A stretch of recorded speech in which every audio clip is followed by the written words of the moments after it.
Now, if the prosecutors are saying that they will be relying on key witnesses or key witness statements, this is not a good thing for the prosecution.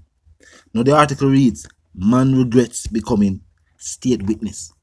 Now, it says, a man who witnessed a murder more than a decade ago says he regrets becoming a part of the witness protection program, and is encouraging others to think twice before making that decision.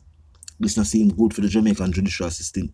Now, the man whose identity is of course hidden and is being referred to as John Brown says he has been under the program for the past 12 years and it has taken away his independence. He said although the court matter in which he testified is over, he has yet to be discharged from the program and believes he's being treated unfairly while in said program. He says, and I quote, it is not a nice thing because some of the time them only treat you good when the case are gone. But after that, things not right. When the case are gone, anything them tell me to do it. And now it done, them a tell me say them can't get me on my phone. He also said, me not expect them to take care of me all of my life. But after 10 years, I am expected to get some start back into life. The man who admitted that he breached the program protocols by visiting Kingston said he's desperate to have his story aired as he needs assistance for his daughter. Yo, when you hear the details of the story and true people hardly hear things like this, yo, him say recently his daughter was placed in a prominent high school, which is something good. You know what I mean? Whoever should be bigger up, congratulations. That's definitely something good. Despite all of the things that my family I go through, she don't know about this. She grew up come see her mother and her father go through a situation. But still, she do well in a school and pass for a prominent high school. But he must say he's unable to even pay the registrar fee. And you got to hear why. Brown said at the time when he joined the program, he was living in a family home and doing construction work. He was quoted as saying, I wasn't paying any money or rent for the place where I was living in at the time. He said his life was comfortable because he was getting jobs as a mason. He says at the time, his daughter was a newborn. He said the authorities moved him and his baby mother to somewhere that they deemed as safe for him at the time while the trial was going on. Him said at first, I say, I never want to be a part of the system. But them say, him couldn't just not go into that part of the, like, change locations because becoming a witness, testifying against whoever him testify against, he may already become a part of the program and him daffy, him done already start. Him say, them tell him say it mustn't work because that's a go risk exposure. People might see him certain place and you know what I mean? Him say he was told not to work and them are gonna take care of the family. Him say at the time, them pay the rent, provide groceries and so on. But him say, but after the case finish, and I think he must say about 3 years ago now the case finish. So that's one like a very lengthy trial. Him say about 3 years ago now the case finish. Him say him feel like he's been shoved out. But them can't just shove him out of the system like that.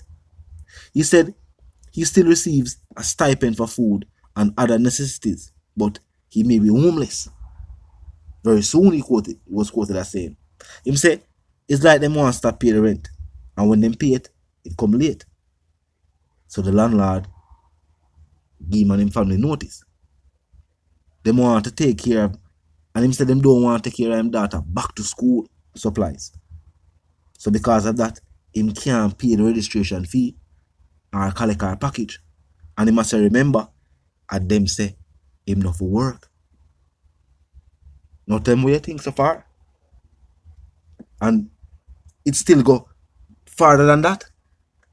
But thus far, this person, I say, him not believe going into the program or becoming a part of the program was the best thing for him. And this is one of the people may get sent overseas, it look like. It look like this is somebody that was just sent somewhere else on the island. Because it's saying break protocol and visit somewhere I'm trying to visit somewhere in Kingston. But obviously it's on like him live somewhere. You know what I mean? Now, him say, him case manager, I guess that the person who assigned to the case, suggested that he should venture into animal or poultry rearing.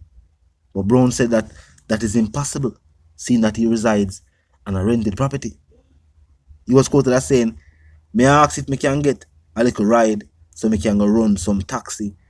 And I ask. And he must say, "Yo, them ask him if he mad." And seeing that they may tell him not working in the first place, they must say him for just look work now, since that the trial is over. Basically, the reason why it sound like they must say if he mad are because they no plan to really pay for no vehicle. Him say right now him and some of family members don't even speak. We don't know if because him testify or you know what go on with him and him family them.